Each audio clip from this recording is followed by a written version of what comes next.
Boa noite, né, a todos, a todas que estão aqui presentes, a quem está em casa também. Sejam muito bem-vindos à SPPA.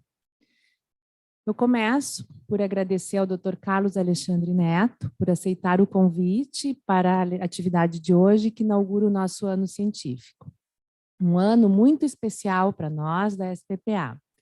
Comemoramos em 2023 os 60 anos de nossa sociedade, que nesse tempo tanto se expandiu para além das fronteiras de Porto Alegre, através da formação de profissionais que se destacam pela seriedade, pelo engajamento com o estudo e desenvolvimento da psicanálise, por uma participação consistente e ativa na FEBRAPSE, na FEPAL e na IPA, e pelo envolvimento na sociedade e na cultura de forma mais ampla. Ao longo do ano, teremos várias novidades para comemorar. Então, fiquem todos muito atentos, né? Visitem nossas redes sociais, nosso site, para saber das várias atividades que a gente já está organizando. Bom, a atividade inaugural da SPPA tem se caracterizado ao longo dos últimos anos pelo diálogo com várias áreas do conhecimento, de forma a termos outros elementos que nos ajudem a pensar a experiência humana. Na noite de hoje, seguimos nesta mesma linha ao explorar o medo, um afeto que tem estado particularmente presente na sociedade dos dias atuais, com impacto significativo em vários níveis de nossas vidas. Esse não nos é um assunto estranho e indiferente. Desde os primórdios da psicanálise, o medo está presente nas reflexões psicanalíticas. As angústias impensáveis decorrentes da experiência de vulnerabilidade, do desamparo diante de um mundo que nos excede, nos acompanham desde o início da vida. Vivências que precisamos aplacar para poderem ser toleradas e que se constituem na presença de um outro que nos ampara em estímulo ao desenvolvimento de uma estrutura para dar suporte psíquico para viver essa experiência e, de forma mais ampla na sociedade, a desenvolver dispositivos para superar e, ao mesmo tempo, muitas vezes, negar a nossa vulnerabilidade e preservar a fantasia onipotente de que conseguiremos um mundo em que nada nos afetará, eventualmente nem mesmo a morte. Assim tem se desenvolvido a história, na expansão de uma fantasia narcísica do poder irrestrito do humano. Fantasia essa que recentemente foi solapada com o surgimento de um vírus, o SARS-CoV-2, que ultrapassou todas as barreiras que imaginávamos nos protegeriam para sempre, e isso a nível mundial. Não foi só o vizinho, o excluído, o outro que foi afetado. Todos no planeta viveram a experiência do medo diante desse inimigo invisível.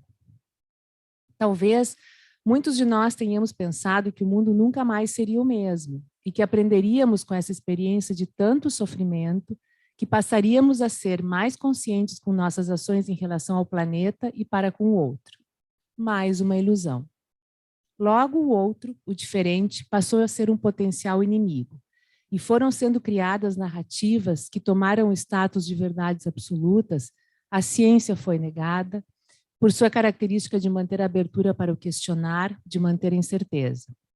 O pensamento binário ocupou a cena, simplificando o mundo e a experiência humana de forma arbitrária e estabelecendo o inimigo no lugar do diferente. Encontramos o medo na base dessas manifestações culturais, bem como em muitas situações na nossa clínica. O medo, emoção tão básica, que dentro de limites é necessária a nossa sobrevivência, ou simplesmente faz parte da mesma, tem sido utilizado de forma perversa, nos deixando vulneráveis a manipulações que nos fragilizam ainda mais, na medida em que nos agarramos a qualquer verdade, entre aspas, para pretensamente nos proteger. Então, nada mais atual e significativo do que compreendermos o medo e seu impacto em nossas vidas. Seguindo, então, a nossa tradição de ouvir outros vértices para expandir nossa possibilidade de pensar, estamos, então, aqui hoje para falar do que a neurociência tem a nos dizer sobre o medo. Sem medo de falar do tema desde um vértice diferente daquele da psicanálise. Sem reduzir a perspectiva do humano ao refutar o viés diferente do nosso, mas buscando integrar novos elementos para podermos pensar, principalmente para podermos pensar juntos. Antes de finalizar, essas boas-vindas, eu gostaria ainda de agradecer a Kátia Mello e a todos os colegas da comissão científica, bem como aos meus colegas de diretoria e aos nossos funcionários pela parceria e pelo empenho para termos hoje uma noite brilhante e inspiradora, bem como em todas as atividades que a gente tem preparado o ano passado e esse ano. Então, eu também gostaria de convidar a todos para acompanharem nosso site e redes sociais as várias atividades comemorativas dos nossos 60 anos que ocorrerão ao longo deste ano de 2003. Então, sejam todos bem-vindos e desejo uma noite inspiradora e criativa para todos nós.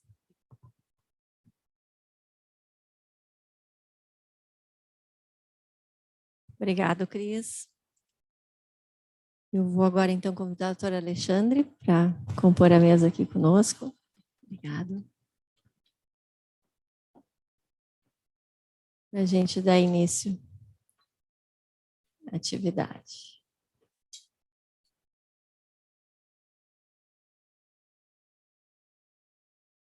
Então, boa noite a todas e todos que hoje estão aqui conosco de forma presencial e virtual. É um prazer para mim estar aqui hoje para coordenar a atividade inaugural do ano científico da Sociedade Psicanalítica de Porto Alegre, ano 2023. Esse ano já o nosso próprio formato híbrido, né? Metade presencial, metade virtual, já nos indica que a gente mudou substancialmente desde o ano passado, por exemplo, que foi somente virtual. Então, a gente percebe que temos aqui um espaço diferente, o espaço mudou. Como disse a Cris, a pandemia, esse acontecimento global, né, que fez com que a gente tivesse que mudar muitas coisas, mudar em tempo recorde, tivemos que fazer. O que fez com que a nossa tendência a fazer uma reflexão sempre lenta, assim, sistemática, como psicanalistas, né, com bastante tempo, tivesse que ser cada vez mais acontecendo em tempo real. Naturalmente, não temos um retorno ao que éramos antes, não somos mais os mesmos, o tempo não é mais o mesmo. Então, mudamos em tempo, mudamos em espaço de forma qualitativa. A direção científica, então, tem procurado olhar para esses antigos novos fenômenos, porque nós também somos antigos novos sujeitos. Temos procurado pensar sobre isso. Então, fenômenos e sentimentos que a gente pensava conhecer precisam de um novo olhar, um olhar diferente, como pede o tempo atual. Na sequência dessa atividade, por exemplo, nós temos programado conversar, estudar junto com a doutora Marião Minerva, o doutor Calixto e o doutor Juarez, sobre a felicidade, também velha conhecida a nós, mas novamente é diferente. Desde o vértice, então, aí, nesse caso, da metapsicologia. Já fica aqui o comercial, então, para a próxima atividade. Olhem nas nossas redes. Mas a preparação de um ano científico se faz a muitas mãos e muitas mentes. Eu quero agradecer a Cris e aos meus colegas da direção por todo o auxílio, sempre presente e sistemático, e a comissão científica, a minha comissão científica, vou pedir para nomear aqui, a Aline Vagueck, a Bettina Terusquim, a Candice Campos, a Lúcia Thaler, o Igor Alcântara, a Marina Neto, a Patrícia Lago, Regina Sordi e o Ruianes pela incansável troca de ideias e ponderações para a execução dessa atividade e de todas que vão nos seguir nesse ano em que nós completamos 60 anos. Com o objetivo de enfrentar o novo, então, é que nós estamos aqui dispostos e curiosos para ouvir uma área do conhecimento diferente que lida com o mesmo fenômeno, o medo. Desde então, esse vértice, que não o nosso. Porque a gente entende que justamente é na alteridade que nós vamos conseguir somar e não diminuir, é na alteridade que nós vamos aproximar e não afastar. Pensamos em integral diferente, sem polarizar, criando um espaço para os dois, sem que um tenha que se fundir no outro, ou ser melhor. Para ser, então, nosso parceiro nessa empreitada hoje, temos a honra de ter aqui conosco Dr. Carlos Alexandre Neto, que pronta e gentilmente aceitou o nosso convite para ser o conferencista de abertura desse ano, em que a Sociedade Psicanalítica de Porto Alegre faz 60 anos. Ele é neurocientista, professor titular de Bioquímica da URGS, pesquisador e membro da Academia Brasileira de Ciências, entre outras titulações e outras qualidades. Tem estudado junto com a sua equipe esse tema e tenho absoluta certeza que vai nos ajudar, pelo que a gente já conversou, a ampliar e integrar novos conhecimentos aos da psicanálise. Nós vamos, então, ter mais ou menos uns 50 minutos, que o doutor Alexandre vai falar. No final, então, nós vamos ter tempo para conversa, para perguntas. Quem está aqui no auditório pode levantar a mão no final, ou enfim, quando achar, eu vou anotando aqui. Quem está em casa, levante a mãozinha que está embaixo do seu Zoom, né, da sua tela, e o Grayson vai me passando, então, quem está inscrito, e nós vamos fazendo uma pergunta de lá e outra de cá. Vamos fazer isso até que a gente tenha tempo, porque eu tenho certeza que vamos ter mais coisa para conversar do que tempo. Tá bom? Então, obrigado. Passo de pronto a palavra para Alexandre. Muito obrigado, Kátia. Eu quero inicialmente agradecer à Sociedade Psicanalítica pelo convite, em especial à doutora Kátia, pela generosidade de me colocar um desafio, que é trazer aqui a visão da neurociência num ambiente que eu nunca frequentei. Então, a linguagem é muito importante, né? Quando a gente tenta comunicar aquilo que a gente estuda. Então, acho que comentei com a Kátia ao telefone, quando ela me convidou, de olha, é um desafio muito interessante e desde já está aceito. Agradeço a sociedade também na pessoa da Cristina. O interesse de vocês também, daqueles que estão aqui, daqueles que estão nos acompanhando online.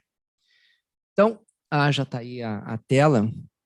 Eu quero convidar vocês para explorar um pouco as emoções que vivemos, não é? Durante a pandemia, e vou comentar um pouco das descobertas recentes sobre alguns dos afetos que marcaram muito esse período, né? Quase 3 anos, que são o medo e a confiança. Né? A pandemia não terminou ainda, né? Ela está quase no fim, mas os seus reflexos eles vão perdurar certamente durante vários anos. O próximo. Grayson? Obrigado. Então, a pandemia ela foi realmente devastadora, não é? Algo imprevisível, impensável. Ninguém naquele dezembro de 2019 imaginou que aquelas conversas que se ouvia, né, na televisão, de que na China tinha acontecido alguma coisa muito estranha no mercado, que aquilo fosse chegar a todos, né? Chegou no mundo todo. Nós, em março, não é? Tivemos os primeiros casos e foi uma pandemia das piores, não é? Com mais de 600 milhões de casos no mundo todo, 7 milhões de mortes, né, praticamente. O Brasil, numa posição muito delicada, não é? Com muitos casos, muitos óbitos. E nós todos vivemos durante esses 30 meses aquela sensação, não é? De que todo dia a gente ia ter uma notícia ruim, né? Quantos mais mortos, quantos mais casos, né? Quanto descaso, as pessoas próximas e às vezes não tão próximas morrendo. Passa o próximo, por favor. Foi um tempo de luto, não é? Um tempo demasiado, né? Foram perdas demais e isso trouxe um pânico que foi ampliado, não é? Pelo desconhecimento e pela negligência do tratamento da pandemia, especialmente nos primeiros meses. Pode passar, Gleice?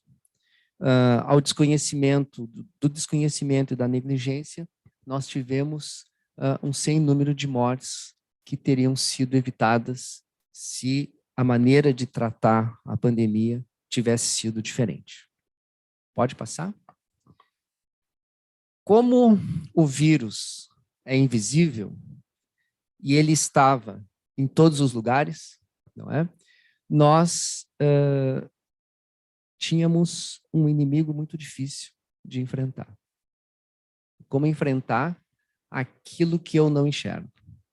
A única saída foi recorrer, né, à história recente da medicina e do tratamento das pandemias, em que, com os vírus respiratórios, a única coisa que funciona, né, desde a grande gripe espanhola, que não começou na Espanha, não teve nada a ver com a Espanha, né? A Espanha simplesmente publicou os primeiros casos, né, lá na Primeira Guerra, e o nome foi de gripe espanhola, mas na realidade foi a influenza que começou, de fato, nos Estados Unidos. Então, o que funciona é distanciamento e máscara, né?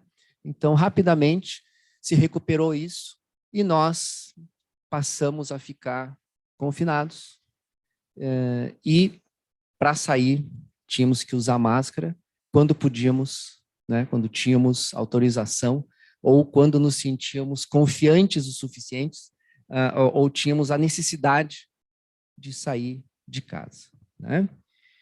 É claro que o inimigo invisível acabou assumindo um rosto, não é?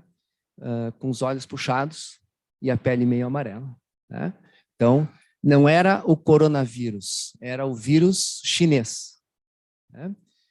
E contra o vírus chinês, daqui a pouco já estamos pensando sobre a China ou sobre o comportamento dos chineses, e isso não trouxe nenhum, só trouxe prejuízos, na realidade, à nossa maneira de enxergar a pandemia. Passa o próximo. Esse custo do distanciamento social, ele foi enorme, né? Um custo social, econômico, psicológico profundo, né? Mas era um custo que valia a pena, porque, afinal de contas, era isso ou arriscar ser contaminado, principalmente no momento em que não havia como tratar, né? Vocês lembram que nos primeiros 6 meses, né, praticamente todos os casos graves acabavam tendo um desfecho muito ruim, né? As pessoas que não iam a óbito ficavam com sequelas, né, durante muito tempo. Então, realmente foi um custo muito grande que nós tivemos que pagar, mas que valeu a pena, né? O próximo.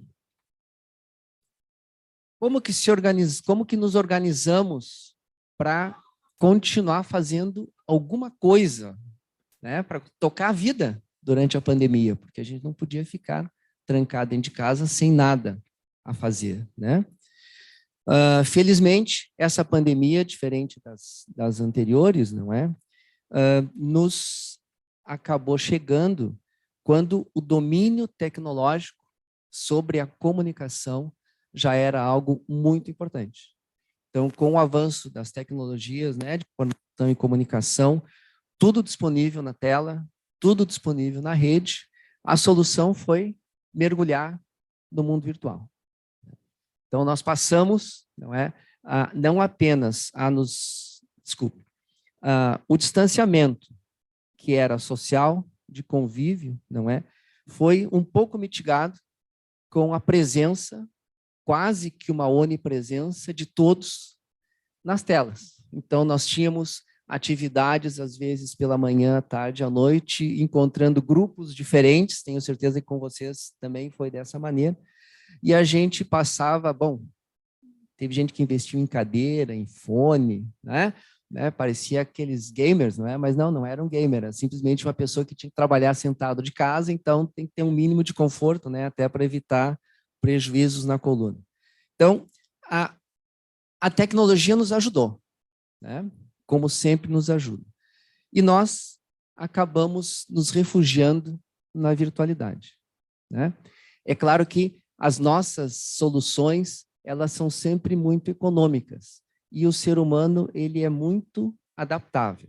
Eu vou explorar isso um pouco mais, né, na questão da plasticidade, mas nós nos adaptamos rapidamente, principalmente naquilo que resolve uma situação. E a virtualidade resolveu, né? Nós conseguimos trabalhar, conseguimos voltar da aula, vocês certamente voltaram, né, ou continuaram atendendo os pacientes. Para muitas coisas, a virtualidade foi a grande solução, não é? O custo, 8 a 12 horas na frente da tela, não é? Bastante sedentarismo, né? Cobra lá seu preço, mas, de qualquer maneira, foi a solução que se encontrou no momento. Vamos entrar na questão dos afetos, então, o próximo. Como o vírus era onipresente, e nos colocava em risco a sobrevivência. Além do vírus pandêmico, nós tivemos um medo pandêmico, né? Nós começamos tendo medo do vírus, passamos a ter medo das pessoas que poderiam ser infectadas, estar infectadas e nos infectar. E aí começamos a ter medo de quem tinha a doença, de quem teve a doença, que poderia talvez também nos infectar. E acabamos tendo medo de todos e de tudo, né? Tem gente que ainda não se recuperou, né? Não consegue conviver socialmente porque permanece alguma coisa lá dentro, né? Mas e se der errado, né? Na universidade é super comum ver muitas pessoas de máscara ainda, apesar de já não haver mais a necessidade. Nos aviões, com certeza, agora já não é mais obrigatório, né? Mas certamente encontraremos muitas pessoas ainda de máscara, porque elas, né, têm ainda aquele medo, não é, da infecção, porque isso é o medo da morte. É o nosso medo ontológico, né? Todos nós temos medo de morrer, né?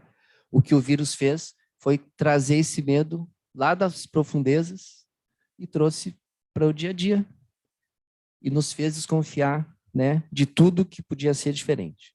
Essa nuvem de palavras aí é uma nuvem que foi feita no estudo da Federal de Santa Maria. Eles têm lá um observatório, né, de comunicação, e eu vou mostrar algumas nuvens durante a fala, e essa foi uma das primeiras que eles produziram, onde se pedia, né, qual é a principal sensação que vocês têm em relação ao coronavírus. E apareceu, obviamente, o medo. Passo o próximo. Lembrar que, então, não é? Para começar a organizar a questão do comportamento, o que o medo traz, né? Essa frase é do Bertrand Russell, não é, um filósofo inglês, um gênio, né, do século passado, que era um pacifista, e ele dizia que o medo é a principal fonte de superstição e uma das principais fontes de crueldade. Isso ele se referia à guerra, né? Saber vencer o medo é o princípio da sabedoria. Passo próximo. Medo nos acompanha desde sempre. Na realidade, acompanha a humanidade, acompanha o ser humano, e na realidade acompanha todos os animais, não é? Desde sempre, porque o medo ele é adaptativo, né? Nós sentimos medo de algo que nos ameaça.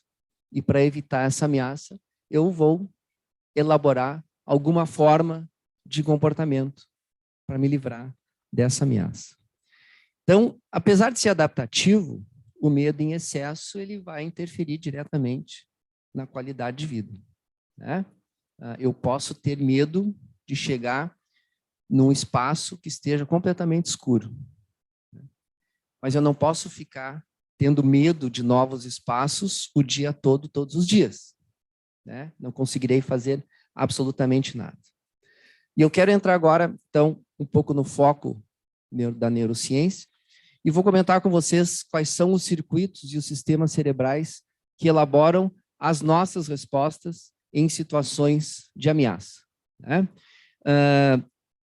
O primeiro aparelho que foi demonstrado, aparelho interno, né, demonstrado para elaborar as nossas respostas às ameaças, é o eixo do estresse. Vamos, então, passar ao próximo. Algumas definições muito básicas, não é? Sobre estresse do ponto de vista da neurobiologia, né?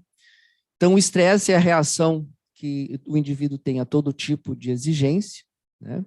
Ele pode ser, como diz aí, funcional, adaptativo, disfuncional e levar às doenças. O que a gente lembra bem, ou bastante, quando fala de estresse, é que as respostas, em geral, elas são de dois tipos. Ou a gente luta, ou a gente foge, né? Então, o estresse é aquela questão da luta ou da fuga. O nosso organismo se prepara igualmente para as duas respostas, né? Numa situação de estresse, onde tem liberação de hormônios, onde tem liberação de adrenalina, que eu vou definir um pouquinho mais, mas aí, no momento em que nós estamos vivendo a situação de ameaça, é que a gente vai decidir para que lado vai. Vamos lutar ou vamos fugir? O próximo, por favor. É importante lembrar aqui que esse sistema, ele é o sistema que vem já, né, desde espécies, né, anteriores, e na realidade o estresse, ele é o grande responsável pela adaptação do ser humano e talvez pelo próprio sucesso evolutivo do ser humano como espécie, né? Não é à toa que a espécie humana domina de uma certa maneira, né? De uma certa forma, o ambiente, na realidade o planeta.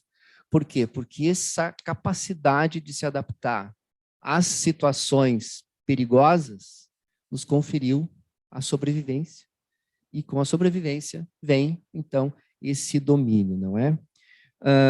Nós temos um cérebro que a gente chama de cérebro emocional, que é o que elabora as nossas reações de estresse, e nós vamos já encontrar um pouquinho dessas estruturas, né? Mas o importante é dizer que esse cérebro emocional é o mesmo do Homo sapiens, é o mesmo das espécies de hominídeos anteriores, é o mesmo que nós temos hoje. Existe uma grande diferença, por outro lado. Esse sistema, eles usavam para se defender de outras tribos, para se defender de predadores. E hoje nós nos defendemos de quem? Quem nos ameaça? Quem nos traz estresse? Né? Então, já vi que a pergunta foi bem colocada. Próximo. Próximo. Então, essa evolução, o estresse, ele realmente é o nosso aparelho de luta contra o estresse, ele é responsável pelo nosso sucesso, mas ele tem sido usado demais pelo homem contemporâneo. Passo o próximo. Esse eixo, então, esse primeiro eixo que eu quero falar, é o eixo neuroendócrino, né? Hipotálamo, hipófise, suprarrenal. Como tem pessoas de muitas áreas aqui, eu não vou exagerar na questão biológica, né? Mas então nós temos lá o hipotálamo, que é um núcleo da base do cérebro, né? Que comanda a hipófise, libera um hormônio. Esse hormônio da hipófise vai atuar nas glândulas suprarrenais, que vão liberar cortisol e adrenalina, né? Adrenalina, todo mundo já ouviu falar. Cortisol, provavelmente também todo mundo já ouviu falar, né? O corticoide. Então, alguma coisa acontece, uma elaboração no nosso cérebro que ativa a hipófise, que vai lá finalmente acabar liberando cortisol e adrenalina no suprarrenal. Esses dois hormônios no sangue são despejados como uma injeção, e essa injeção nos prepara para a luta e para a fuga. O próximo. Então, nós vamos ter ativação, né, da musculatura, vamos ter ativação do coração, o sangue ele vai ser drenado, né, das nossas vísceras, né, e vai ser quase que todo direcionado para a musculatura, porque tanto se eu tiver que fugir como tiver que lutar, eu vou precisar muito sangue no tecido muscular, bastante suprimento cardíaco também, tá? Aqui à esquerda, vocês notam que eu tenho os sistemas sensoriais, né? Nós, então, numa situação qualquer, avaliamos pela percepção que temos da situação se ela é ameaçadora ou não. Se eu estou chegando em casa, estou chegando no prédio, abro o portão da garagem e de repente aparece alguém de trás da árvore rapidamente, vocês vão liberar cortisol e adrenalina diretamente, até verem que é o porteiro que estava voltando de algum lugar e foi receber vocês, né? Mas vocês com certeza pensaram no pior cenário, né? Porque é assim nós somos, né? Nós temos medo, né? O próximo. Quem controla a hipófise? Quem controla o hipotálamo? É o sistema límbico, chamado cérebro emocional. Mesmo quem não tem gato, sabe o que está acontecendo com esse gatinho aqui. O que está acontecendo com ele? Eu acho que ele está vendo um cachorro. Ou então mas ele está se preparando para uma reação forte, né? Esse desenho é do Charles Darwin, não é, que foi um dos primeiros naturalistas a tentar entender as emoções, né? E ele escreveu um livro, né, sobre as emoções nos animais e nos homens. e é dele a conclusão de que o ser humano é o animal que mais sente medo. E o Darwin, então, ele pioneiro nessa descrição das respostas de medo, isso no século XIX. O próximo, na década de 40, mais ou menos, século passado, se viu que nós temos, então, no cérebro, um circuito chamado circuito de Papet, que a gente chama de sistema límbico, que é o cérebro, a sede do cérebro das emoções, que é formado pelo hipocampo, pela amígdala, né? E pelo tálamo.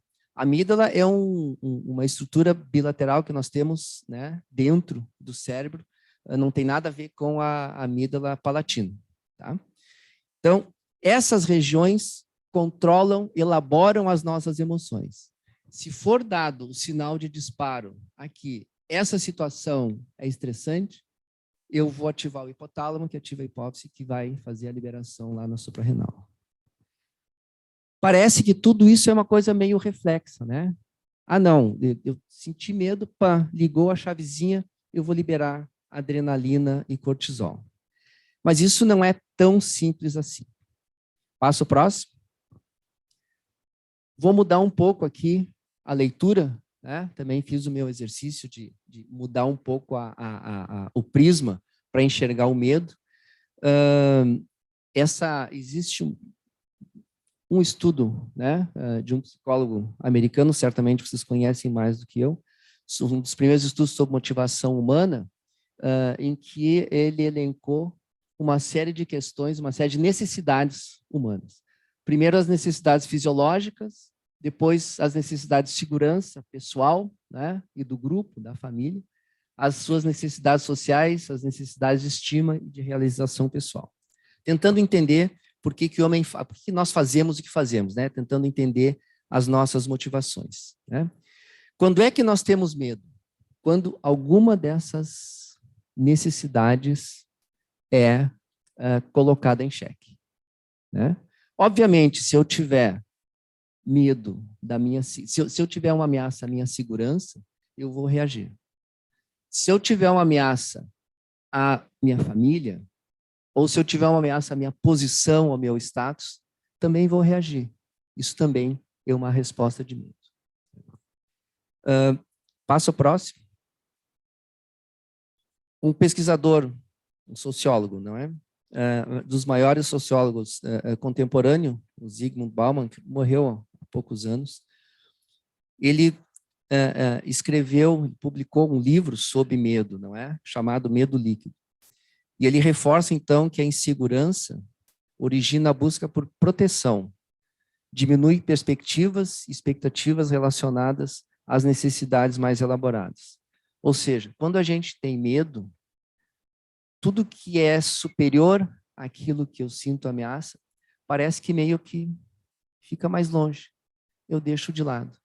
A minha segurança pessoal, o meu medo de morrer frente ao Covid, faz com que todo o resto pareça muito distante e não seja tão importante como na realidade é. Passo próximo. Uma leitura das ciências da saúde é um pouco o que aparece aí embaixo. O estresse crônico, ou seja, esse medo que a gente tem todos os dias, né? Precipita ou agrava doenças em todos os sistemas. Muda o comportamento, impaciência, irritabilidade, desconfiança, raiva, e talvez da raiva passa para o ódio. O próximo. Impactos psicossociais da Covid-19. Então, esses impactos, eles são derivados tanto da própria infecção do vírus, mas também da reação das pessoas às políticas de saúde adotadas, como o distanciamento e os seus efeitos econômicos. Eu trouxe esse slide mais para colocar dois aspectos. Algo que ajudou muito a cultivar esse medo que nós tivemos foi o que está colocado ali como infodemia, ou seja, uma pandemia de informação. O excesso de informação, não é? Que muitas vezes talvez até tivesse o interesse, de fato, de informar, de trazer conhecimento às pessoas, mas que acabou gerando aí uma situação em que nós não tínhamos como filtrar e como escolher que informação seguir. E rapidamente isso acabou dividindo, não é, as pessoas em bolhas muito diferentes, e essas bolhas acabaram produzindo reflexos muito pouco desejados. O próximo. Vamos entender por que o medo não é um reflexo. Eu não teria condições de trabalhar, né, as conexões, todas elas. Mas veja que aqui em roxinho é o sistema límbico, tá? Em roxo. Em cima desse roxinho tem aqueles núcleos lá em azul. Eles fazem parte de uma estrutura mais recente, que vem sendo bem estudada, que é chamado córtex pré-frontal. O córtex pré-frontal, ele fica um pouco na frente do córtex frontal, é a última área do cérebro que amadurece, né? Lá pelos 20 e poucos anos.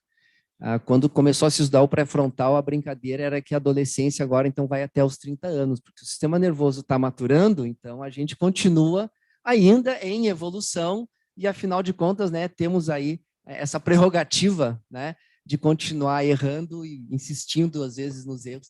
Mas o que eu quero mostrar com isso? Que existe uma estrutura que controla o nosso sistema límbico. Essa estrutura de controle, ela pode ser trabalhada, pode ser modulada. De que maneira? Bom, do ponto de vista neurocientífico, não é? Isso pode ser trabalhado com medicamentos. Eu posso tentar entender melhor esse sistema, mas também tem muitas evidências de que outras terapias não medicamentosas, comportamentais, e por que não a psicanálise, podem atuar exatamente sobre esse sistema. O próximo.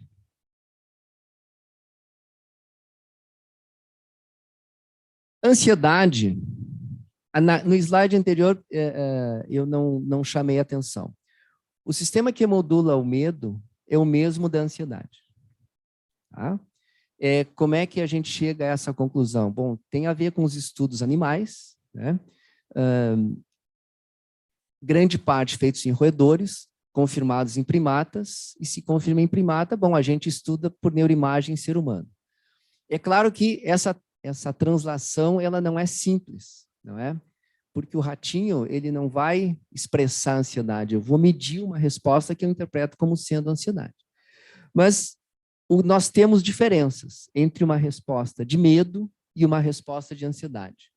Apesar do sistema ser praticamente o mesmo, tem duas regiões, na amígdala e outra no tálamo, que diferenciam medo de ansiedade.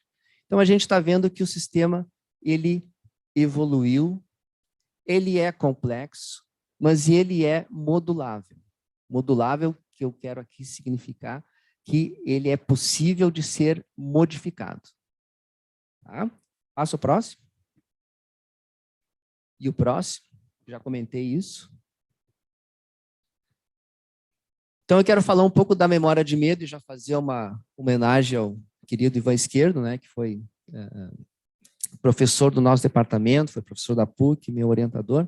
Certamente vocês conheceram Esquerdo, talvez tenham lido os livros dele, não é? O mestre, ele trabalhou com memória a vida toda, e um dos legados dele foi estudar justamente a memória do medo. Isso já nos anos finais da sua carreira. O próximo. E o que o Esquerdo nos ensinou é que o medo, ele é uma conduta aprendida. Se aprende a ter medo. Tá? E aqui eu posso buscar também um conceito do Bauman, não é? Que, além do medo ontológico, medo de morrer, a sociedade nos ensina a ter outros medos. Nós somos criados e ensinados a ter medo. O medo da insegurança, né? O medo da posição social e assim por diante. Então, o mestre mostrou que o medo ele é aprendido e pode ser extinto. O que significa extinguir o medo? Significa desaprender a ter uma resposta, a emitir uma resposta de medo. Né? O próximo, eu não vou obviamente, comentar todos os detalhes dos ratinhos, porque seria demais, mas, basicamente, a gente ensina o animal a ter medo de um ambiente e depois eu ensino ele a extinguir o medo desse ambiente, usando situações novas. Qual é a mensagem que eu quero deixar? Que a novidade a situação de novidade, ela é algo que pode ser também terapêutico. Tá? Só quero deixar essa frase para vocês. A extinção de medo, existe uma técnica para fazer extinção, né? Ela tem sido utilizada em alguns estudos, não é, em humanos, no tratamento do estresse pós-traumático, e parece que ela tem um bom potencial. O próximo. O mestre estudou essas respostas, o grupo dele, né, olhando para o hipocampo, mas isso acontece também no córtex pré-frontal. E se vocês lembrarem, o hipocampo faz parte do sistema límbico e o córtex pré-frontal é aquela estrutura que controla o meu sistema límbico. O próximo. E esse estudo do mestre, esses estudos dele, estão sendo utilizados hoje em estudos clínicos, ou seja, estudos em humano, onde a novidade ela é terapêutica. Vamos avançar, então. Vamos voltar brevemente para o coronavírus. Próximo. O vírus, então, era um vírus respiratório. Todo mundo achava que a infecção ia ficar só lá no pulmão. Aprendemos rapidamente que a infecção do coronavírus ela pegava todo o organismo, né? Porque os sintomas eles eram decorrentes da reação inflamatória, não é? 20% dos pacientes tinham sintomas neurológicos precoces, 6% desenvolviam acidente vascular cerebral. O próximo. A inflamação pode ser muito grave. Isso nós aprendemos com o coronavírus, né? A infecção das células pelo vírus gera o que a gente chamou de tempestade de citocinas, que é a liberação de substâncias inflamatórias, né, no sangue, e essas substâncias inflamatórias acabam afetando principalmente os nossos vasos, o coração e o próprio pulmão. E as pessoas com fatores de risco acabavam, muitas delas na UTI, com uma síndrome respiratória aguda grave, que era de difícil controle, continua sendo de difícil controle e pode levar ao óbito. Próximo. E nós aprendemos, então, muita biologia da inflamação a partir do coronavírus. Pode passar. Houve uma enorme mobilização da comunidade científica com o vírus. Tá? Uma motivação enorme. Todo mundo que trabalhava em alguma área próxima ou não tão próxima, né, da virologia, no meu caso, neurocientista, todo mundo se sentiu tocado e motivado a trabalhar com o vírus para entender logo o que faz, né, e como que se podia combater. Passo próximo. Foi um enorme desafio científico. Nós tivemos, desde o início de 2020, mais de 260 mil artigos publicados. 260 mil artigos não cabe na biblioteca de ninguém. Ninguém conseguirá ler tudo isso num ciclo vital, né? Talvez a inteligência artificial nos ajude, né, a navegar por aí. E todos os trabalhos eram na forma de ciência aberta, ou seja, qualquer publicação sobre coronavírus estava disponível na rede, né, nos portais, sem que se precisasse pagar. E nós tivemos, então, como resultado também disso, a produção de vacinas em tempo recorde. Vocês lembram que no início de 2020 era o pavor do coronavírus. Em dezembro de 2020, as vacinas vão chegar. Nunca aconteceu uma evolução tão grande numa área tão complicada como essa da produção de vacinas, da imunologia. Nós temos dezenas de vacinas. Dezenas de vacinas. Né? O próximo. Só que, para surpresa de muitos, as vacinas foram e ainda são questionadas. as vacinas salvam vidas. Desde que se inventou a primeira vacina, né, as pessoas deixaram de morrer daquelas doenças. Hoje, dificilmente alguém vai a óbito por Covid. As pessoas continuam pegando Covid, as pessoas com fator de risco continuam, eventualmente, tendo casos um pouco mais graves, muito menos graves do que antigamente, né, do que no início, né, mas as vacinas continuam sendo questionadas, né? Obviamente que questionar é um direito de todo mundo e, principalmente, um dever de quem faz ciência. Mas uma coisa é questionar com argumentos e outra coisa é espalhar informações que não são corretas, informações falsas, não é? O próximo. Quando começou essa onda de questionamento, né, e a onda anti-vacina, muitas das pessoas da área da ciência pensavam assim, puxa vida, aonde é que nós falhamos? Se, afinal de contas, trabalhamos tanto, produzimos conhecimento, não estamos conseguindo fazer as pessoas acreditarem na ciência. E aí nós nos demos conta que a questão não é a ciência, a questão é a confiabilidade das pessoas. Será que os cientistas não são confiáveis? Acho que são, mas tem pessoas que acham que outros são mais confiáveis que os cientistas. A tia do Zap tem muito conhecimento, né? Eu sei que vocês já discutiram isso aqui, né, em outro momento. O movimento antivacina não é brasileiro, é um movimento global, né? O próximo. E esse movimento antivacina acabou tendo, não é, uma escada muito forte na discussão da cloroquina, né? Vocês todos aqui lembram, né? A cloroquina ela é emblemática, né? Desde o início se sabia que era ineficaz. E mesmo sabendo da ineficácia da cloroquina, as pessoas queriam e as pessoas usaram, não é? E as pessoas, muitos colegas, não é, acabaram cedendo à tentação, defenderam a cloroquina. Esse senhor aqui embaixo, não é, não sei se vocês lembram da mídia, né? O nome dele é Didier Raoult, é um cientista francês, virologista, na época muito conceituado, né? E que publicou alguns artigos que foram fundamentais na defesa da cloroquina, né? O próximo. O grande problema é que, depois de várias denúncias, que tipo de denúncia? Outros pesquisadores foram replicar os experimentos dele, e não conseguiram. E a ciência tem disso, a ciência é baseada na confiança. Se eu escrevo um artigo, as pessoas confiam no que eu escrevi. E elas vão, a partir dali, podem ter uma ideia para continuar desenvolvendo o assunto. E ninguém conseguia replicar as coisas do Raoult, né?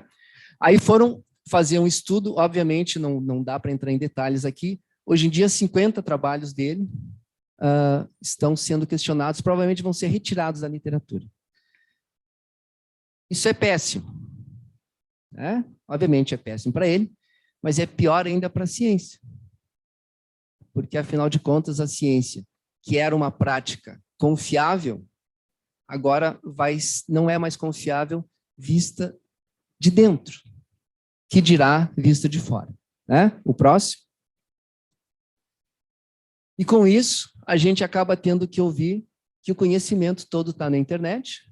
Para que ouvir os especialistas, né? Se vocês não viram isso, certamente vão receber algum zap dizendo isso, né? Ou algum TikTok. Tem um rodando aí que é muito engraçado, na realidade, né? Então, confiar ou não confiar na ciência? Será que isso é muito crítico? Próximo. Isso é, na realidade, algo que nós vamos ter que resolver. Porque as fake news, elas tomaram uma amplitude que hoje em dia ainda nós temos o time dos que são contra e dos que são a favor. Parece até uma disputa Grenal, entendeu? E a gente sabe que em ciência não existe isso, né? A verdade científica ela é uma só. Ela pode ter vários prismas, mas existe um caminho, né? E essa questão das redes sociais, de dar eco, não é, a pessoas que não sabem o que estão dizendo, mas que publicam, e alguém dá um like naquilo ali, alguém passa para frente, e daqui a pouco esse negócio vira uma verdade, né? A mentira repetida muitas vezes vira verdade. Vocês todos já ouviram isso e já sabem, né, lembram da situação em que isso foi utilizado como estratégia de comunicação no nazismo. Vamos ver, então, um pouquinho próximo a questão da confiança. Tá? Que eu estou, Kátia? Esse tempo, quanto mais tempo? 10 minutos, tá. Passo o próximo, então. Existe também, né, como eu disse, o cérebro da emoção, o cérebro social. E claro, quando eu digo cérebro, na realidade são circuitos especializados. Existe um circuito motor, a gente está mais acostumado com isso, né? Quem estudou anatomia lembra, né? O córtex motor, o homúnculo de Penfield, né? Onde é que está a área da mão, da língua. Existe o cérebro, então, existem circuitos que elaboram os nossos pensamentos e as nossas emoções. É isso que eu me refiro quando falo de cérebro social, né? Então, o cérebro social, ele tem no córtex pré-frontal, vejam bem, também o seu ponto de controle. Eu não vou entrar no detalhe das outras regiões, porque senão vai ficar muito, muito chato aqui, mas tem regiões que fazem parte do sistema límbico e tem regiões do cérebro social que fazem parte do sistema de recompensa, ou seja, aquilo que nos dá prazer. Viver em sociedade dá prazer, dá satisfação, né? Nós estamos reunidos aqui, não é? Num convívio social para discutir um assunto que interessa para todo mundo. Isso é satisfatório, né? Isso ativa lá o nosso núcleo accumbens e vai liberar a dopamina. Passo o próximo. O que eu quero dizer com esse slide aqui? Que o córtex pré-frontal, que tem também um efeito de controle sobre o nosso cérebro social, ele acaba sendo modulado pelas vias neuroquímicas, que são as mesmas que modulam a base do nosso comportamento. São aquelas vias que estão envolvidas na depressão, na esquizofrenia, no autismo, na doença de Alzheimer. Então, sendo muito breve, eu quero mostrar aqui que o córtex pré-frontal tem um efeito fundamental de controle do comportamento social, e confiança é a base do comportamento social. Se eu não confio, eu não convivo. E essa modulação é uma modulação que é super fundamental. Só vou lembrar aqui que tem um hormônio chamado ocitocina, se alguém já teve interesse de ler um pouco mais sobre confiança, né? A ocitocina é o hormônio pró-social, alguns chamaram uma época de hormônio do amor, ou hormônio da confiança. Então, esse hormônio, que antes a gente entendia como sendo o hormônio importante lá para o parto, não é? E ele é, mas ele é secretado por alguns núcleos cerebrais e ele é fundamental na elaboração do comportamento da confiança. Passo o próximo. Tem um estudo japonês, e esse é o único estudo que eu vou mostrar um pouquinho, né, com detalhe para vocês. Os japoneses publicaram em 2022 um estudo sobre confiança. Eles tinham lá um questionário, muito simples, né, 7 questões sobre confiança, depois se alguém quiser eu posso mostrar. E a proposta deles é a seguinte: quem confia menos é mais vulnerável à depressão. Baseado em artigos anteriores deles e da própria literatura. Tá? Então, eles fizeram o testezinho da confiança, numa grande amostra, eram mais de 400 pessoas, e 17 meses depois, isso é um estudo grande, que não envolve só confiança. Eles acabaram fazendo ressonância magnética e medir a substância cinzenta. E o que eles encontraram? Primeiro, em relação aos níveis de confiança, fizeram também a testagem de sintomas depressivos pela escala de Beck. E viram que em azul, as pessoas que confiam menos, não é? Os menos confiantes, comparado com os outros dois, eles têm, em média, mais sintomas depressivos do que os que confiam mais. Tá? Então, quem confia menos tem mais sintoma depressivo. A figurinha do lado mostra que os sintomas depressivos eles são mais pronunciados, não é? Na sua duração do que nas pessoas que confiam mais. Tá? Isso aqui, obviamente, em pessoas normais. Não tem depressão. Passo próximo. Eles estudaram duas populações. Uma população à esquerda aqui, que é a das pessoas, os sujeitos normais, sem depressão, e à direita, os sujeitos com depressão clínica. E o que essa medida da substância cinzenta mostra? Mostra que naquelas regiões em amarelo ali, que são as regiões do cérebro social, as pessoas que confiam mais têm mais substância cinzenta. É um pouco complicado, rapidamente, assim, em pouco tempo, mergulhar nesse resultado, mas basicamente a neurociência, principalmente a psiquiatria, tem evoluído nessa questão da conformação do cérebro. Quando eu tenho diminuição de substância cinzenta, significa que os neurônios ou diminuíram ou morreram. E se eu tenho menos neurônios, eu tenho menos processamento daquele tipo de emoção.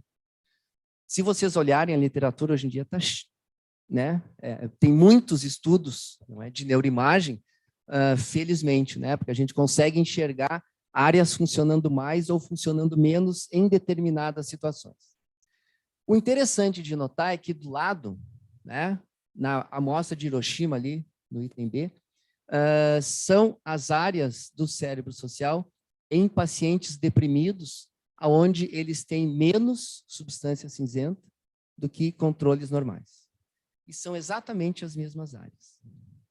Então, parece que existe uma ligação, de fato, entre confiança, sintomas depressivos e o funcionamento do cérebro social. Né? O próximo. Se nós confiamos em quem queremos, né, talvez haja mais de uma leitura da realidade. Será que nós já estamos vivendo aí no metaverso? Né? Ou multiverso? Ou será que simplesmente são bolhas? E as bolhas não se falam. Talvez o grande desafio hoje seja o da comunicação. Passo próximo. Eu preciso citar o Bauman novamente. O próximo. Ele diz no seu livro, né, o medo é o nome que damos à nossa incerteza, a nossa ignorância da ameaça e daquilo que devemos fazer frente a essa situação. O próximo.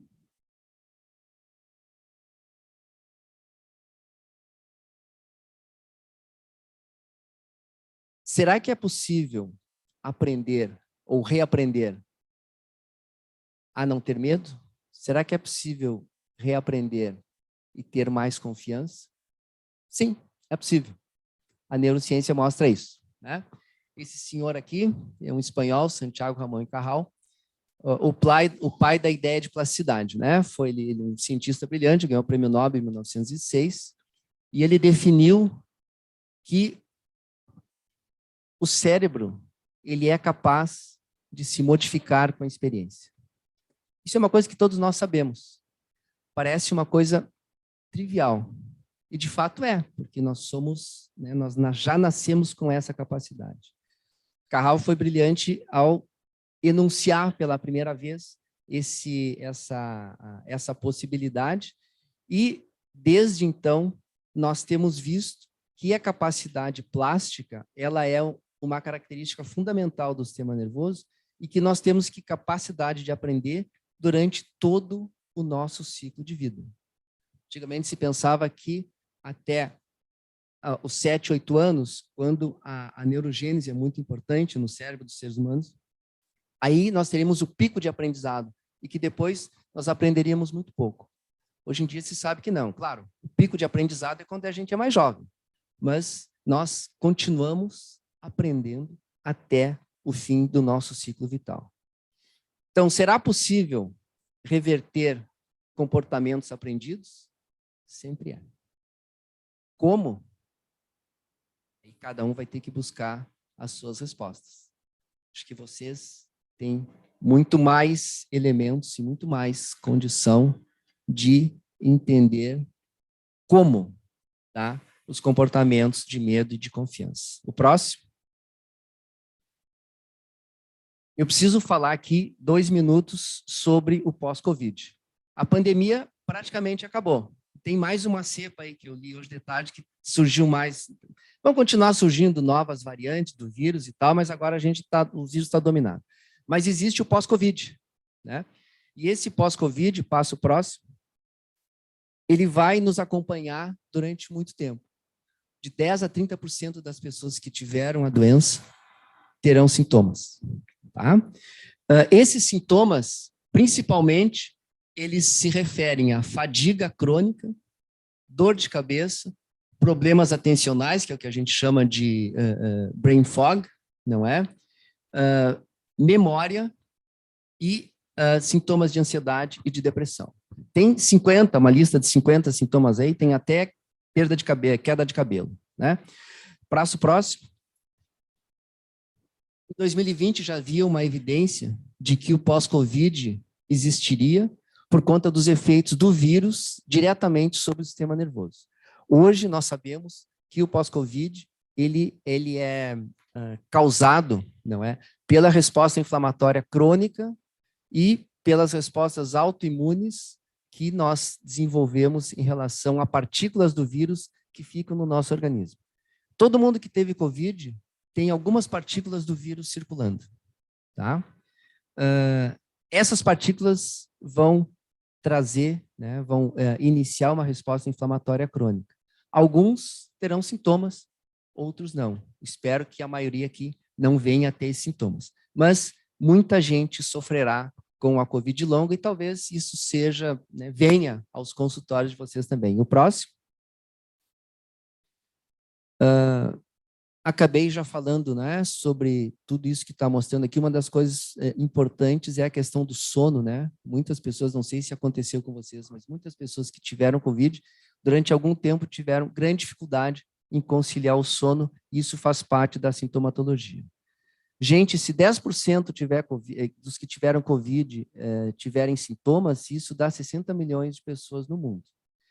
Em vários países, há centros de atenção pós-Covid. No Brasil, nós não temos ainda, né? Tanto quanto eu saiba.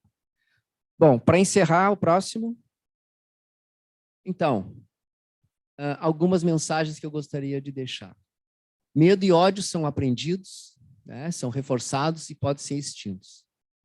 As redes sociais, elas são interessantes, tem que ter cuidado, né? Porque elas trabalham muito a questão da confiança. As pessoas confiam em quem não pode ser confiado ou que não é confiável, né? A liderança, no caso das redes sociais e outras também, a liderança tóxica adoece as pessoas. Nós temos uma grande capacidade plástica, tanto em relação às emoções como ao comportamento. E a ciência, gente, a ciência é parte do processo civilizatório, não é? E ela é que vem levando, né, o ser humano nessa sua caminhada recente. E, claro, o que a pandemia nos deixou, a certeza que muitos de nós já tínhamos, que nós precisamos de convivência.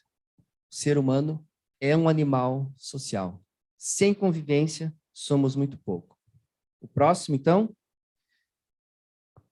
Passados, então, mais de 30 meses, nós temos um panorama um pouco mais claro em relação à Covid-19. Mas parece que nós temos muito mais incertezas do que nós tínhamos antes. O próximo. E aqui, para encerrar, né, a insegurança ela é parte estrutural da construção do sujeito pós-moderno. Talvez a gente tenha que se acostumar ou que entender que é importante conviver e viver com base em insegurança.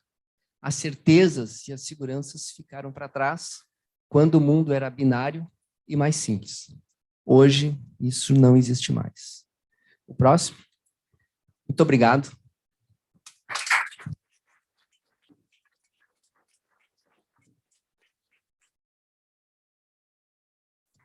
Muito obrigado, doutor Alexandre, por essa excelente, estimulante conferência, com milhões de ideias que foram surgindo, que vão nos ajudar a pensar. Eu já vou passar direto para as perguntas e comentários para a gente poder aproveitar mais. Nós temos, vamos, aqui do auditório e um de lá. Então, começamos com o doutor Calixto, que foi...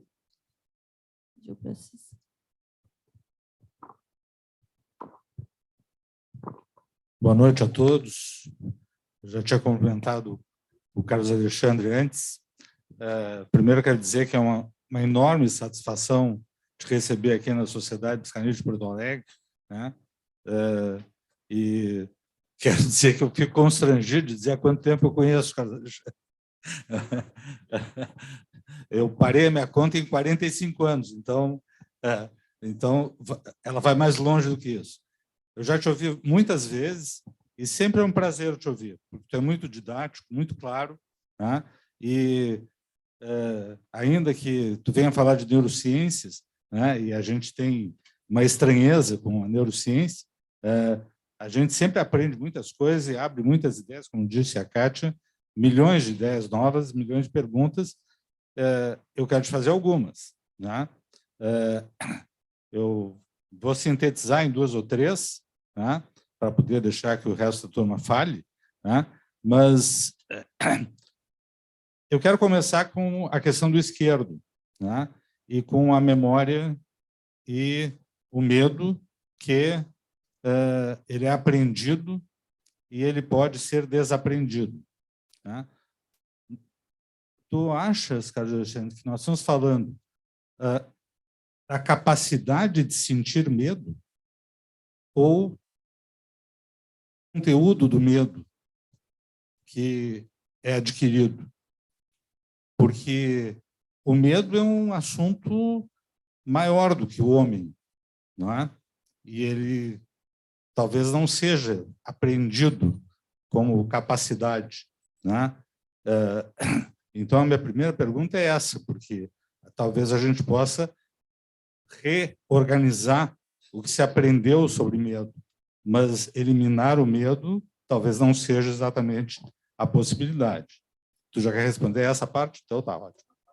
Não, a outra parte não tem nada a ver com essa.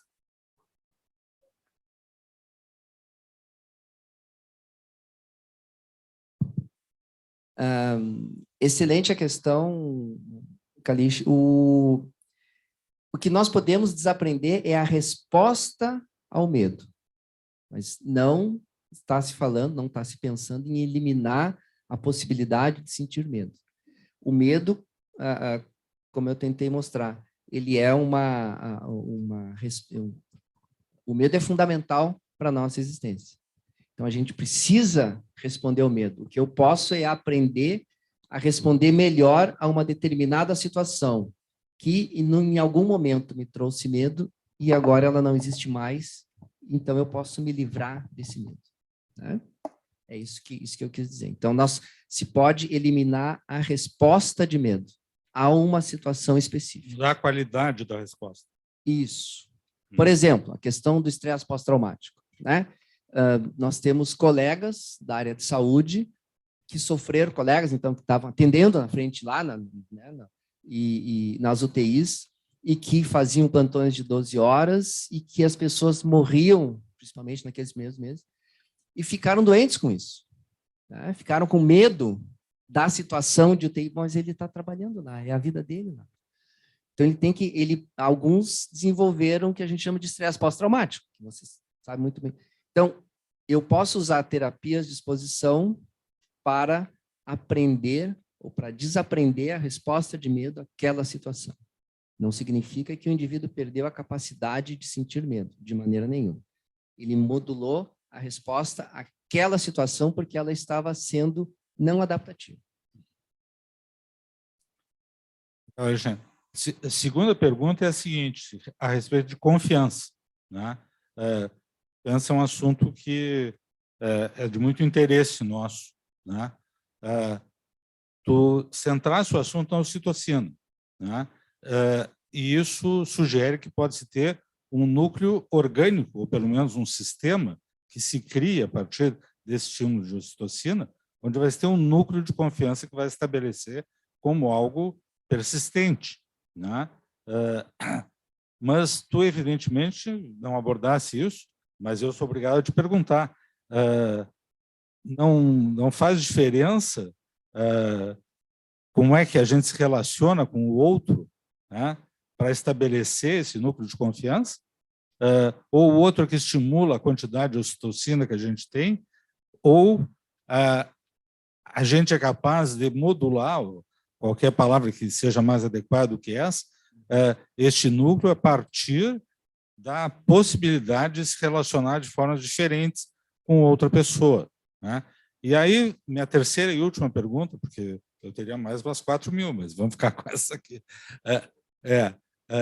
se tu tens alguma coisa a nos dizer, acho que deve ser de interesse de todos nós que te ouvimos, né, sobre psiquismo, né? O que tu considera que é psíquico, o que tu considera que entra numa área que vai junto com a neurociência? Muito bem, vamos tentar objetivar. A questão da ocitocina. A ocitocina ela foi muito bem provada e demonstrada em alguns experimentos animais, até que um pesquisador americano resolveu vaporizar a ocitocina, porque nós temos neurônios que uma região do cérebro que não tem barreira hematocefálica. Então, se eu dou um jato de ocitocina, que nem eu coloco na Zonex, por exemplo, aquela ocitocina vai chegar no cérebro rapidamente.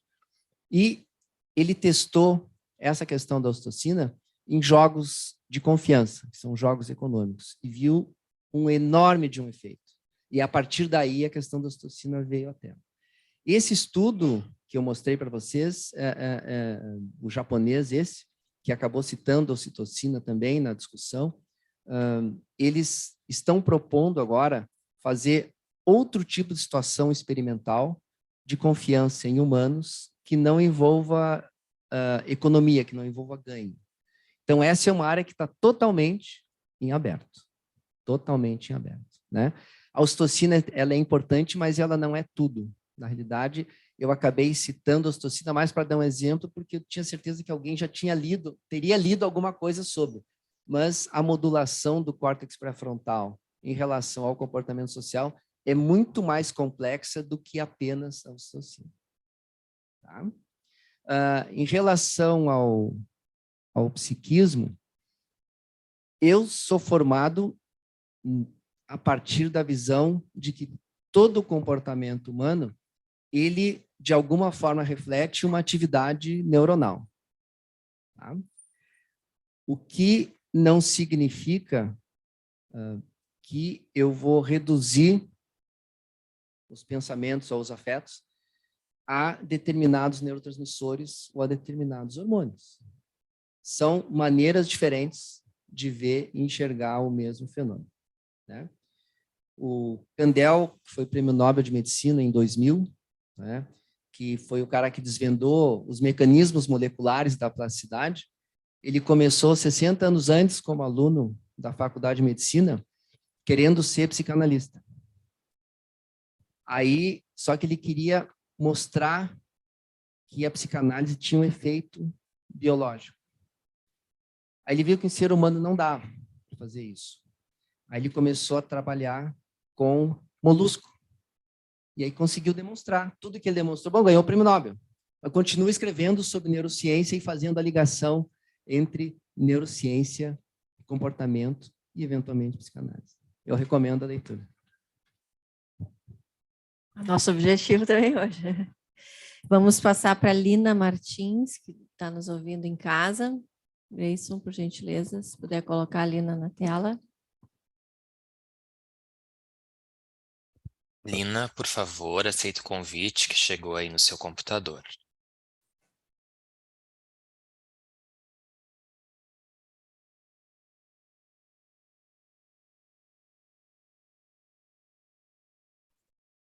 Doutora Kátia, eu acho que a gente pode passar para o próximo, de casa.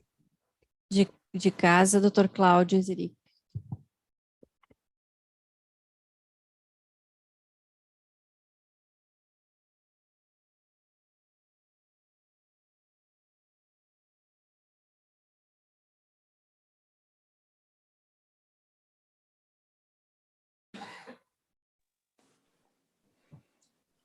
Cláudio, contigo.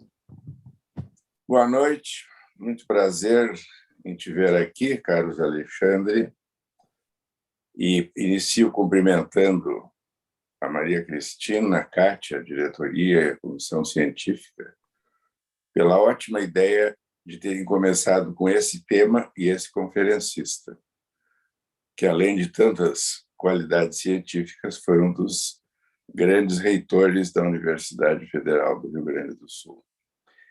Eu acho que a conferência do Carlos Alexandre nos ajuda nesse momento de elaboração de um dos grandes traumas, talvez, que a nossa geração viveu, que é o da pandemia. E ele destaca muito claramente que, embora aparentemente a pandemia tenha terminado ou esteja em vias de terminar, ela, do ponto de vista psíquico, social e biológico, ela não terminou, porque todas essas manifestações que tu acaba de destacar continuam e vão continuar. Então, eu acho particularmente importante, como disse o Calixa, a tua forma didática, objetiva e coloquial, bastante conhecida, de abordar um assunto complexo. E essa questão do medo e da confiança me parece muito interessante.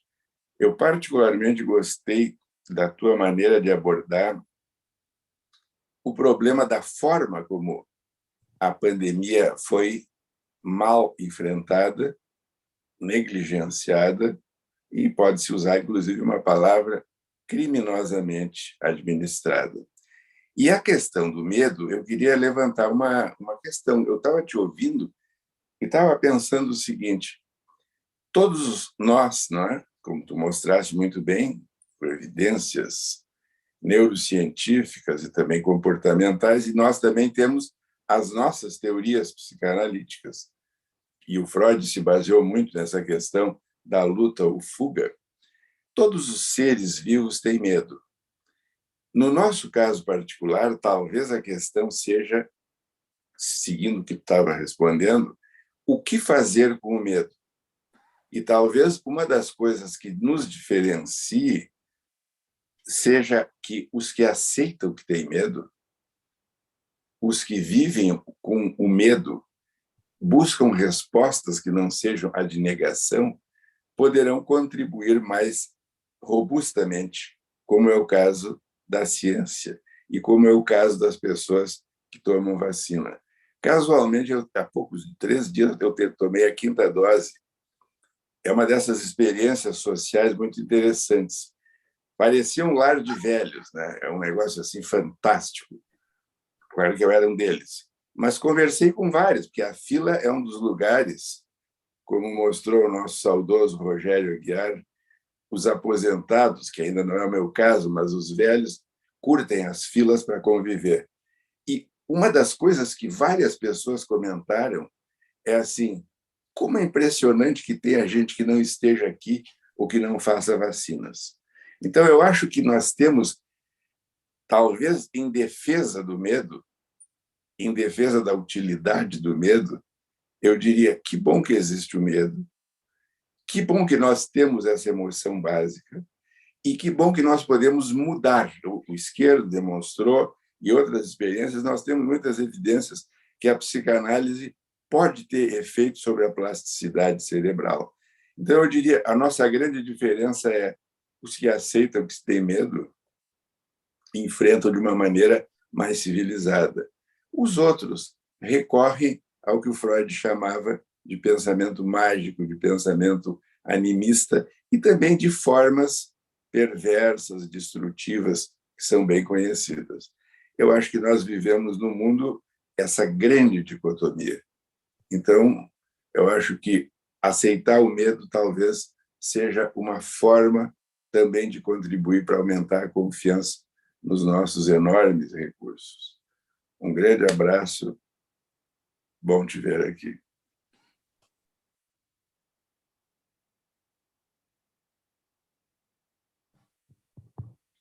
Muito obrigado, Cláudio.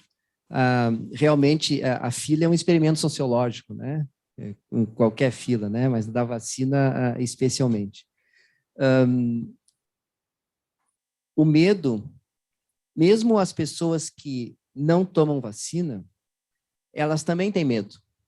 Elas têm medo de quem toma vacina, porque quem tomar vacina vai virar jacaré, né? Eu até tinha colocado um dos slides ali. Brincadeira do jacaré à parte, não é? As pessoas que decidiram não tomar vacina, decidiram porque foram convencidas, ou se convenceram, ou estão convencidas, de que a vacina ou não adianta, ou ela tem aquele chipzinho que vai, né, me tornar... Então, realmente, as pessoas acreditam. Acho que essa confiança, essa questão da confiança mal colocada, ela é algo que está causando uma erosão muito grande na nossa sociedade, né? Esses dias eu estava vendo um vídeo do TED, e aí um rapaz falando que ele estava fazendo, então, 18 anos, 17 anos, que ele ia tomar vacina da Covid, que ele não tinha tomado antes porque a mãe dele não quis dar vacina. Mas que a mãe dele não era uma pessoa do mal. Ela não era contra a ciência, ela simplesmente não acreditava na vacina porque ela fazia parte do movimento anti-vacina. Mas ela não era uma pessoa do mal, ela era querida, uma mãe querida, mas ela pensava muito diferente e, enquanto ela mandava, ele não tomou a vacina. Assim que ele pôde, ele foi lá e tomou a vacina.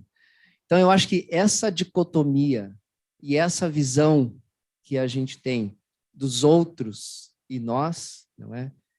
Também é parte importante nisso. Aqueles que pensam que a vacina não é boa, talvez eles precisem ser convencidos. O argumento científico apenas talvez não seja suficiente, né? Vamos avançando no tempo, eu vou sugerir aqui 2 pessoas daqui, depois 2 de lá. Então, Maurício e Cris, pode ser? 2 aqui, Maurício e Cristina, depois tu respondes. Depois passamos para a tela de novo.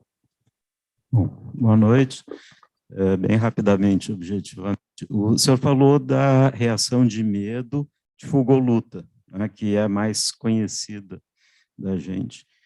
Mas eu queria lhe ouvir um pouco, se for possível, sobre uma outra forma de reação, que não é do sistema nervoso simpático, mas ela tem a ver com as situações onde não é possível fugir e não é possível lutar, e que seria uma reação do sistema nervoso parasimpático, tá? As pessoas se borram, desmaiam, enfim, e que a gente está acostumado a ver como reações traumáticas cronificadas, né? Então, eu queria lhe ouvir um pouco sobre isso. Estou aqui com o microfone. Bom, eu queria te agradecer, Carlos Alexandre, pela excelente conferência, né? Acho que foi uma abertura e tanto para o nosso ano científico, né? E queria, porque um dos últimos slides que tu mostrasse coloca a questão da confiança, do medo e da confiança, e eu acho que o Cláudio tocou nisso, a questão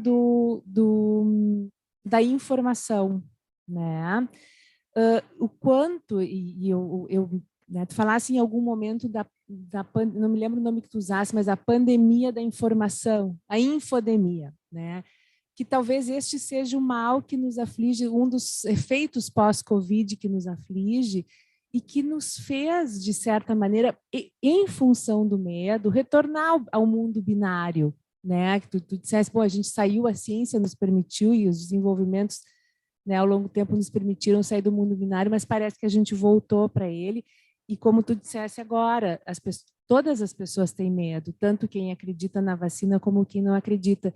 Então, o quanto são necessários estudos ou formas de compreender o uso das mídias, o uso do mundo virtual como um elemento que aparentemente neutraliza o medo, mas que efetivamente ele impede a possibilidade de sair do medo e de alcançar realmente uma confiança que possa levar adiante, assim.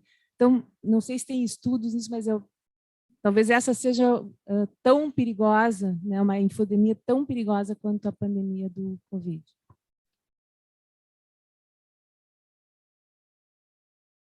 Começando pela questão do Maurício. Existe uma ativação completa, né, a partir do tronco cerebral, do sistema simpático e do parasimpático. O simpático, ele, claro, ele vai dar o sinal lá na frente com a adrenalina. Mas para que isso aconteça, eu liberei a acetilcolina nos gânglios. Talvez para você seja meio muita viagem isso aí, né? Mas, de qualquer maneira, é assim que funciona. Para que haja essa liberação, né, de acetilcolina, eu tenho uma ativação parasimpática também. Os dois sistemas vão lado a lado, né? Eles são ativados muitas vezes simultaneamente e um equilibra o outro. Então, numa situação muito extrema, eu vou ter uma ativação parasimpática muito forte e não vou conseguir, como tu disseste, nem lutar, nem fugir, né? Eu fico congelado ali e tenho uma ativação parasimpática e aí, bom, relaxamento de esfíncteres e assim por diante, né? Isso acontece, mas é uma questão, uma situação muito extrema, tá? Não sei como lidar com isso, né? Não sei se, de que maneira isso poderia ser de alguma forma trabalhado ou tratado, realmente não sei.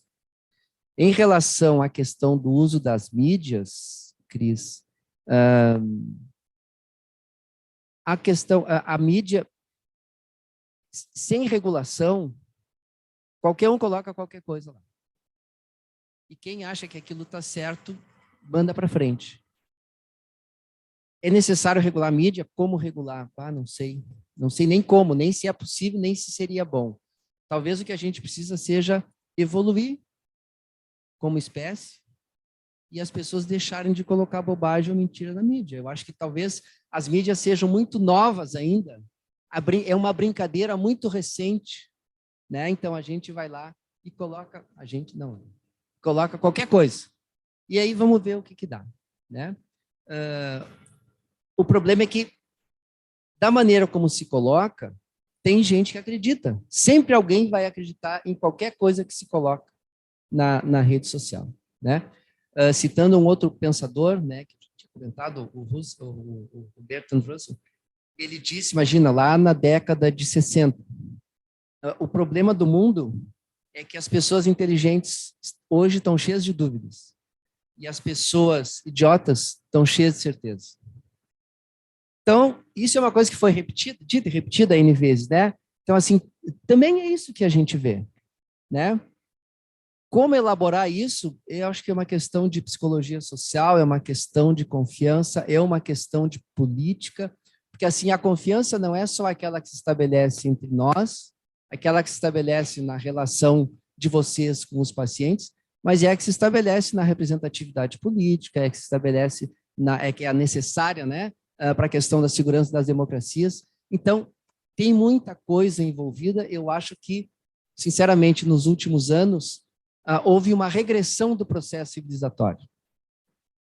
Acho que talvez vocês pudessem conversar com o senhor Zé Vicente sobre isso, tá? Nosso sociólogo aqui. Mas, da maneira como eu vejo, houve uma regressão. O homem andou para trás, o ser humano andou para trás. Está na hora de pegar o caminho de novo, tá? Vamos aproveitar essa ocorrência do vírus, aí, da pandemia, e tentar arrumar o vetor.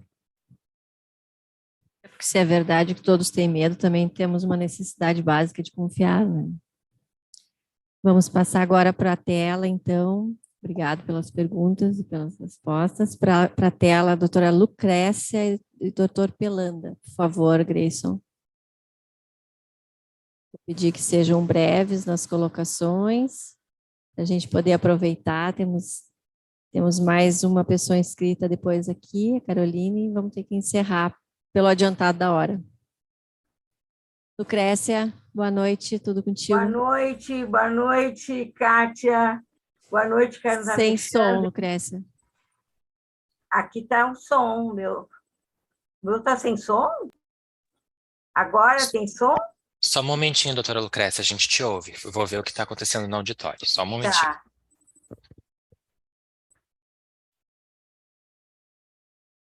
Fala alguma coisa, ver se a gente te Alô? ouve, Lucrécia. Alô? Ainda Alô? não. Ainda não. O meu microfone aqui está ligado. Bom. Agora sim. Tá.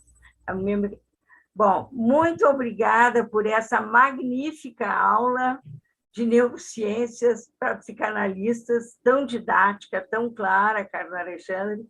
Quero agradecer essa conferência e gostaria de agradecer também à comissão científica, no nome da Kátia e seu grupo, por ter trazido o nosso reitor, ex-reitor da universidade, nosso professor, e uma pessoa assim que pode nos trazer muitas elucidações e muita esperança com esta aula. É isso que eu senti após essa aula. E temos inúmeras questões, como falou o Caliche, como falou o Cláudio, nós temos muitas áreas em comum, mas eu gostaria só de lembrar, trazer a questão da ocitocina, né, que está relacionada com o relacionamento, com os afetos. E eu, quando fiz estágio e trabalhei em obstetrícia, nós usávamos spray de ocitocina nasal para facilitar a descida do leite, quando eu trabalhei nessa área, né? E era extremamente eficiente, as mães ficavam felizes, o leite vinha rápido, e elas conseguiam amamentar, e vamos dizer... Então, a ocitocina é algo que realmente sempre nos chamou muito a atenção. E a relação que foi feita na tua palestra sobre a depressão, medo, né? E essa relação importante, eu pensei na situação por exemplo, da Dinamarca, onde dizem que é o país mais feliz do mundo. E uma das questões que eles levantam como uma das condições mais felizes é porque eles têm confiança. As pessoas têm confiança uma na outra, as pessoas não fraudam, as pessoas deixam o neném no lado de fora do supermercado enquanto vão fazer compras, ninguém vai tirar o neném. Então, a cultura também acho que influencia muito, né? E eu gostaria de te ouvir mais, se for possível, sobre a questão da cultura, também exacerbando a questão do medo, facilitando uma melhor ou pior resposta ao medo. E teria inúmeras outras coisas para conversar, mas eu quero agradecer muitíssimo essa magnífica aula de neurociências para nós. Obrigada. Obrigada, Lucrécia. Belanda, por favor. Depois o doutor Alexandre responde aos dois. Me ouvem? Sim. Boa noite a todos. Muito obrigado, Carlos Alexandre. Muito obrigado, Sociedade Psicanalítica de Porto Alegre, que eu tenho elogiado muito nesses últimos tempos pela abertura social, pelo que tem produzido de coisas interessantes. Carlos, tu me provocas profundamente, porque esse é o meu tema de excelência. Não só o fato de que o medo é um modulador da conduta, imagina alguém sem medo, as besteiras que se faz. Mas o fato de que neurologia, neuropsicanálise do Mark Solms, a nossa psicanálise freudiana, todos nós temos como objeto de estudo o mesmo objeto, o ser humano na sua integridade. Não é só o cérebro ou só o sistema nervoso, só aquilo. Tanto assim que tem um artigo recentemente publicado, da minha autoria, na última revista da Sociedade, eu proponho que a gente chame, como todos os nossos pacientes são seres humanos vivos, eu proponho que a gente junte tudo, toda a ciência, e chame isso de neurobiopsicanálise. Porque não é possível que a gente pense em fazer psicanálise sem entender o que está acontecendo dentro do cérebro da pessoa. Não que a gente tenha que ser neurologista, não que a gente tenha que ter PhD em ciência, não, mas a gente tem que ter uma ideia de que o cérebro é uma rede fechada que só funciona pelos seus efetores e seus receptores. Então, eu acho que é importante a gente poder começar a discutir essas coisas na nossa sociedade. Estou muito feliz com isso que está acontecendo aqui. Muito obrigado. Obrigado, Pelano. Obrigado, Lucrécia, ao Pelanda. Talvez o que a pandemia tenha nos demonstrado é que, rapidamente, a cultura do medo se estabelece, né? Talvez pelo fator massacrante da mídia, né? Aquela coisa da gente ver a televisão todo dia Vamos atualizar aqui o quadro dos casos e mortes. É cultura do medo, né? Para que serve isso? Para deixar as pessoas em casa. Era o que eles diziam, né? Falavam aquilo tudo, aí terminava. Como é que terminava o jornal? Fique em casa, né? Aí depois, tome vacina. Então, assim, só que para chegar a essa mensagem final, que é positiva, fique em casa, tome vacina, se abusa do medo, se inculca muito medo, né? E as pessoas que não são seguras o suficiente, né, talvez não acreditem suficientemente no seu poder, não é, de modular o seu próprio comportamento, acabam na insegurança aderindo, não é, e se tornando reféns dessa cultura do medo. De fato, tem países onde a cultura do medo ela é uma das principais políticas de contenção social, né? Então, de fato, o medo ele também é cultural. Existe um uso cultural do medo no sentido de diminuir, não é, a expressão democrática e da vontade das pessoas, né? Concordo 100%, Pelanda, com o seu comentário. Como disse antes, eu me criei, fiz toda a formação olhando não apenas os neurônios e as outras células do cérebro, mas tentando entender como é que elas conversam umas com as outras. Para passar para o comportamento humano, é um salto muito grande, né? E vocês estão tratando do comportamento humano desde sempre. Se eu entendi bem, eu acho que vocês acharam interessante e aprenderam com isso. Eu estou aprendendo muito por estar aqui e por estar ouvindo as preocupações de vocês e tentando fazer alguma ligação. E eu acho que ciência é isso também, não é a gente ficar preso apenas no nosso campo, porque o nosso campo é o campo aquele de domínio, que a gente se sente à vontade, não é, em fazer os experimentos, mas a ciência é muito maior do que tudo isso, porque a realidade é muito maior do que a minha maneira de enxergar um fenômeno, né? E o ser humano é muito mais complicado do que qualquer abordagem que a gente possa fazer isoladamente. Essa é a nossa ideia, né? Colocar ao lado para se fertilizar, mas sem que uma... Caroline, por gentileza, e depois nós vamos... Oi, boa noite. Meu nome é Caroline. Obrigada. Foi muito bom te ouvir. E eu fiquei com uma dúvida, uma curiosidade, até pela minha total ignorância na área, assim. Eu fiquei muito curiosa com o artigo que tu trouxeste dos japoneses e com a imagem da massa cinza, né, do paciente, da pessoa com depressão e com não depressão. Eu fiquei curiosa em saber se há trabalhos que mostrem se isso altera, né? Porque a gente sabe que tem alguns trabalhos em neuroimagens que são com tarefas, são mais ativos, eu diria, não sei se essa é a palavra, e outros é a imagem estática, né? Se tem trabalhos mostrando que a melhora da depressão há uma mudança, porque a gente falou também na neuroplasticidade, né? Se há uma mudança dessa imagem da área cinza, que é tão importante, porque, né, trabalha com a percepção, com a linguagem.